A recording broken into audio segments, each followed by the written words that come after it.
Tervetuloa taas tänne Leffaulu-podcastin pariin. Tällä kertaa arvostelussa uusin Predator-leffa, Predator Killer of Killers, joka tuli juuri tänään Disney Plussaan.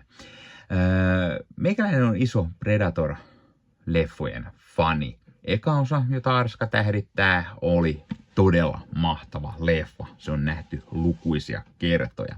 Toinen ei ihan ehkä niin hyvä olekaan.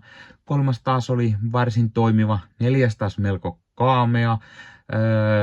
Sitten on pari AVP-leffaa, Alien vs Predatoria, jotka nyt toimii jotenkuten. Kun Disney sai itselleen franchisein oikeudet ostettuaan Foxin, niin oli selvää, että näitä alkaa tulemaan. Ja muutama vuosi sitten tuli tämä Prey-leffa, ja se onkin yksi parhaista Predator-leffoista.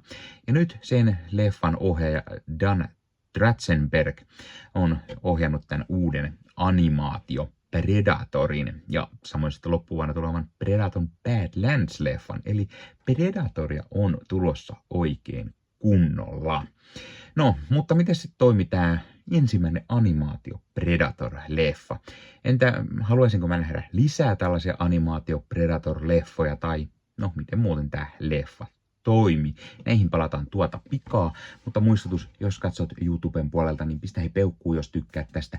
Pistä kanavatilaukseen muistutuskellosta päälle, liity Leffaulu-kanavan jäseneksi. Jäsenillä on kesän aikana tulossa kaikkea mukavaa lisää juttuja ja näet aina tietenkin näitä videoita ennakkoon. Ja sen lisäksi jätä kommenttia, jos tämä leffa kiinnostaa, jos olet nähnyt, mitä olit mieltä ja niin poispäin. No niin, eli Predator Killer of Killers leffa. Pääpiirteittäin tarina on seuraavanlainen. Predatorit matkaa maahan eri aikakausille tappamaan parhaita sotureita. Me käydään vähän viikinkiajassa, 800, siis vuonna 800, vähän samuraita jossain 1600-luvulla ja sitten ollaan 1940-lukua ja toisen maailmansodan tämmöistä lentäjämekanikkoa seurataan ja sitten jollain tavalla nämä tarinat liittyy yhteen ja jostain syystä vähän tämmöistä gladiaattorimatsin tynkää tässä kaikessa on myös mukana, mutta enempää en tarinasta lähde spoilaamaan.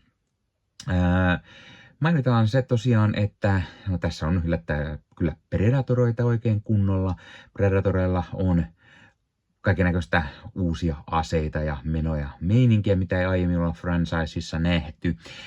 Leffassa nähdään taas uuden näköisiä Predator-hirviöitä ja yksikään ei oikeastaan näytä niin kuin samalta kuin toiset ja on tämmöistä vähän karskimpaa tyyppiä. Sitten on tämmöinen vähän niin kuin, miten mä sanoisin, loppupommo vastus, tämmöinen isonkokoinen mörssäri Predatorkin ja se oli hauska lisä. Ja yllättäen leffassa on paljon väkivaltaa ja verta ja tää onkin saanut Jenkeissä ikärajakseen R-rated, eli sen korkeimman ikärajan.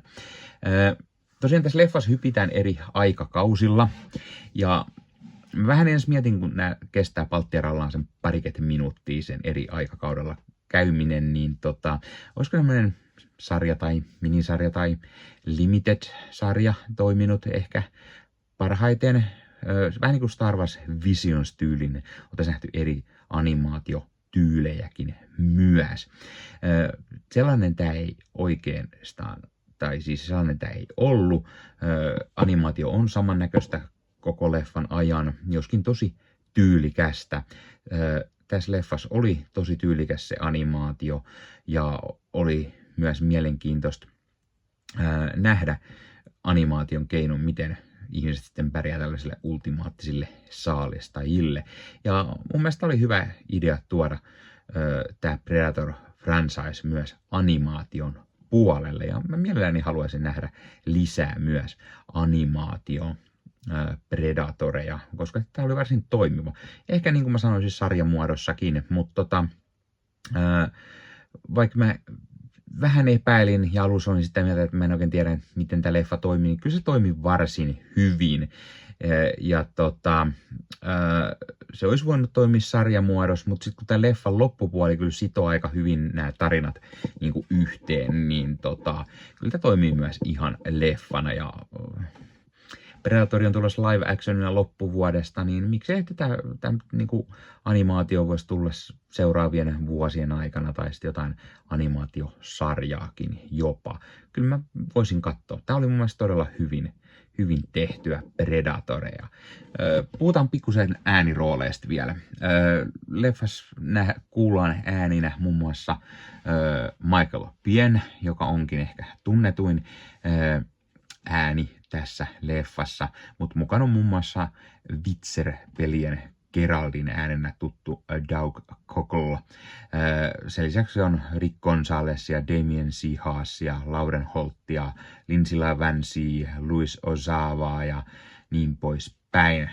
Kaikki suoriutuu varsin hyvin, mutta ei niinku mitenkään semmoista erityisen mieleenpainuvaa ääntä. Tämä ei ollut semmoinen, että oltaisiin niinku lähdetty oikein mässäilemään niinku ääninäyttelijöille, mikä oli mun mielestä sinänsä vähän sääli. Mä olisin kaivannut semmoista vähän niin kuin oli se Lord of the Rings, se War of Rohirrim-leffa, missä sentään oli vähän isoa nimekästä ääninäyttelijää, niin mä olisin tähänkin kaivannut semmoista jotain hiukan tunnetumpia ääninäyttelijöitä. En mä nyt tarkoita Predatorin niin kuin historiasta, leffoista niin kuin välttämättä ketään, mutta niin kuin jotain enemmän. Se, että se oli Michael Biehn, niin ei sitä äänestä kyllä tunnistanut. Se niin kuin enemmänkin, että olipa tutun kuulonen ääni, ja sitten se selvisi lopputeksteistä, Michael Biehn. Mutta ehkä vähän nimekkäämpää olisi voinut olla tälle, niin olisi saanut ehkä enemmän kiinnostusta. Mä en tiedä, kuinka paljon ihmiset on kuullut tästä. Tätä on pikkusen tullut trailerin tynkää ja näin. Tämähän on Disney Plus-leffa, eli tämä tulee suoraan Disney Plussaan, mikä on ihan jees, koska sellaisen tämä mun mielestä sopii parhaiten. En mä usko, että pärjäisi hirveästi teattereissa tämä leffa, mutta kyllä mä ehdottomasti suosittelen. Kannattaa mennä katsastaan Disney Plusasta, jos Predator-leffat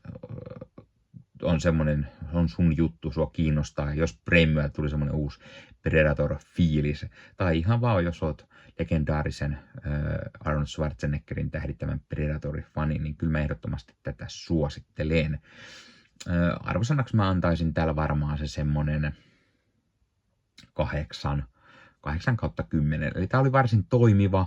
Tää olisi toiminut ehkä sarjamuotoisena paremmin, että nyt kun tässä nähdään tosiaan niitä eri aikakausille, niin niitä olisi saanut hiukan jalostaa lisää niitä tarinoita hieman isommaksi. Mä olisin halunnut nähdä lisää näiden hahmojen taustoja, miten nämä hahmot on niin kuin elänyt ja selviytynyt, miten ne on ajautunut tähän tilanteeseen, Predatorit hyökkää ja näin, ja ehkä miten ne olisi pärjännyt vielä enemmän Predatoreja vastaan. Pikkuspoilerina tämä leffa jättää kyllä vähän tätä auki niin, että jatkokin on mahdollista ja mä toivon, että me nähdään tälle jatkoa. Toki tämä voisi myös toimia niin, että voisi olla niin, että se tuleva Predator Badlands jatkaa sitten niin kuin tarinaa tästä periaatteessa ainakin, mutta menee ja tiedä. Vaikutti mielenkiintoiselta, ehdottomasti lisää tätä.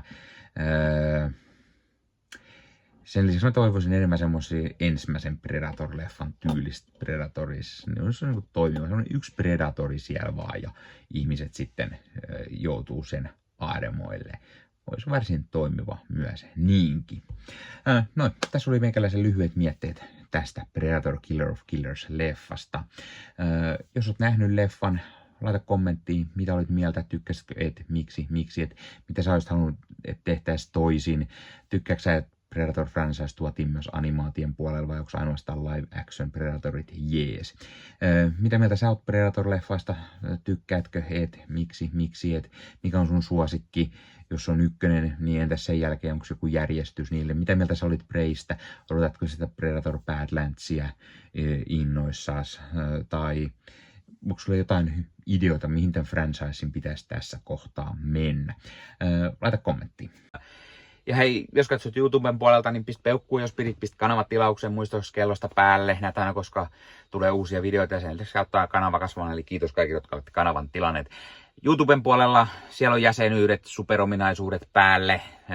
Sieltä voi jäsenet tulla kanavan jäseniksi ja sieltä saa erikoismainintaa. Esimerkiksi tohon nimen, kun on kanavan jäsen ja sit saa erinäköisiä hyviä asioita. Näkee ennakkoonkin.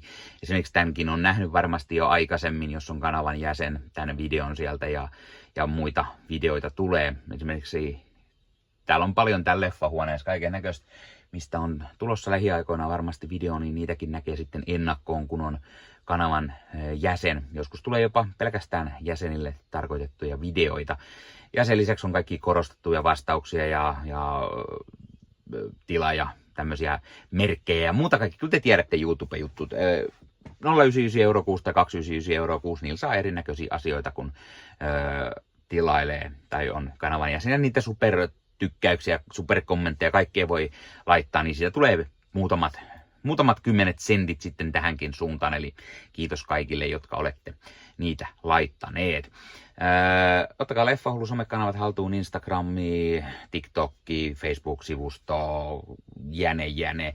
Meikäläinen tekee Marvel Podcast Suomea, Star Wars Podcastia ja sitten sen lisäksi meikäläinen kuuluu Leffamediaan, jos on yli 30 sisääntuottajia, jotka rakastavat leffoja ja sarjojen katsomista, niiden arvostelemista ja kaikkeen leffoja ja sarjoihin liittyvää. Sieltä löytyy leffa- ja sarja-aiheiset uutiset, huhut, trailerit, sieltä löytyy haastatteluja, kaikennäköistä leffa- ja sarja-aiheista.